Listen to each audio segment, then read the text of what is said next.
She was murdered. What else could it have been? Dr. Engelberg still refuses to talk about Robert Kennedy and the night of August the 4th. And yet he was present and confirmed the official declaration that Marilyn died at 3 o'clock in the morning. But we know now, thanks to Mrs. Jacobs, that Marilyn died well before midnight. But that's the way this story goes. From the start, everything was faked. Evidence disappeared, the witnesses lied, and the truth was blatantly concealed.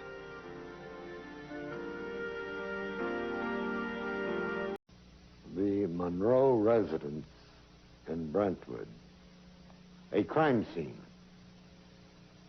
And if the residence had been declared a crime scene, everything that has happened in this case would be different. The house would be sealed. An inventory would be made of everything in the house. Everything would be dusted for fingerprints.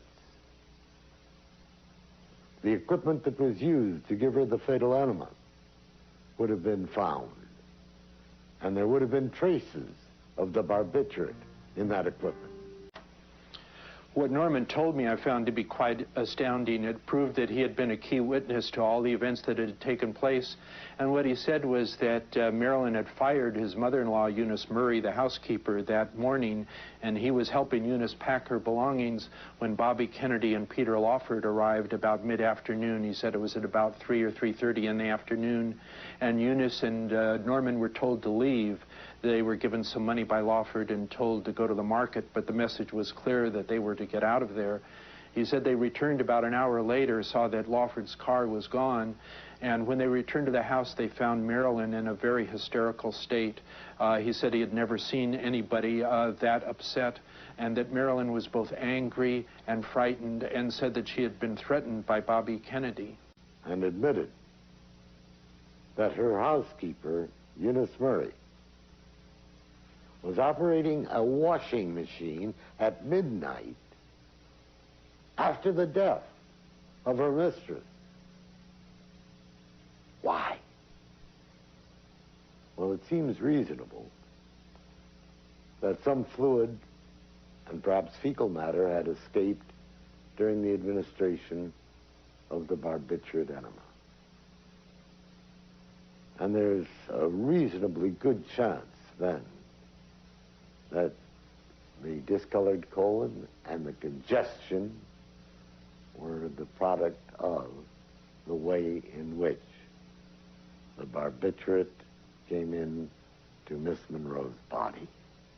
And down the years, Mrs. Murray, who was a very sharp lady, very sharp when I first interviewed her, who remembered all sorts of other things with great clarity, extraordinary. You couldn't believe she was so old. But when it came to the events of that night, suddenly she blurred and her voice drifted off and she said she couldn't remember. And she suddenly put her, I can still see her, she put her head in her hands and she said, "Mr. Summers, why do I still have to cover all this up?" And I said, "What, cover what up?" And then she proceeded to sit there and tell me that Robert Kennedy had been to the house that day, and she said that there'd been an ambulance that came that night. And I said, "But why didn't you tell the police that?" And she said, "Because I told whatever seemed good to tell."